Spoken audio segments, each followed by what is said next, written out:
Hello, I'm Jeff, and I'm going to be teaching you about how to use the filter function in Google Sheets. The filter function can also be found in Microsoft Excel, and both have the same purpose, but may perform a little bit differently depending on which program you are using. I'm going to be showing you on Google Sheets. So what does a filter function do? It does exactly what the name suggests. It filters data. It automatically goes through lists or tables to bring the important text you want to see up front, avoiding the need to scroll through the list manually. It's a very useful tool, especially considering there are many ways you can filter your data, such as alphabetically, using keywords, date, and numbers. So to start with, you need a list of data. The more data you have, the more useful this function is. Here, I've got a list of the PGA players for 2015, which includes some info about them, such as the country they're from, their age, and their scores. After you have your data, you want to start by selecting the row where your filter will begin.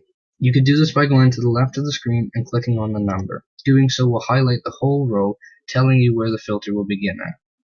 After that, you want to turn on your filter, which you can do one of two ways. You can go up to the Data tab and down to the bottom and click on Filter, or you can go to the right of the screen and click on this funnel-looking icon.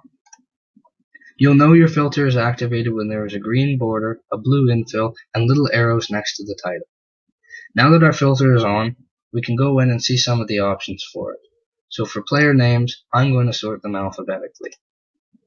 Now all of my player names are in alphabetical order. I'm going to go over to the country, and using the select boxes at the bottom, I'm going to search for the players in the US and deselect them. So now the data is only showing me players that are not from the US. I can go over to the final score and go into the condition box, which has many options such as the contents of the cell, the text in the cell, the date, or numbers.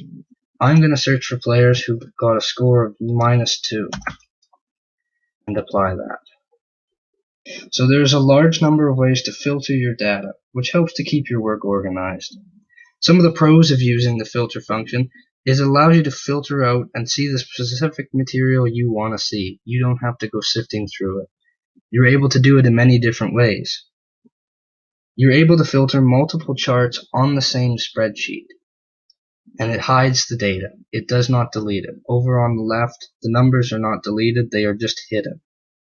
But even with so many pros, there's a few cons, such as it's difficult to remove all of the filters at once without having to turn off and create new ones.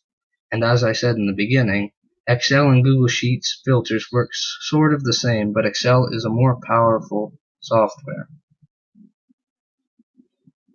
To conclude, the filter function is extremely useful in organizing large amounts of any kind of data in a quick manner. It works well on Google Sheets and Excel and can be very helpful. I hope this video helped you to understand how the filter function works and the benefits from it. Thanks.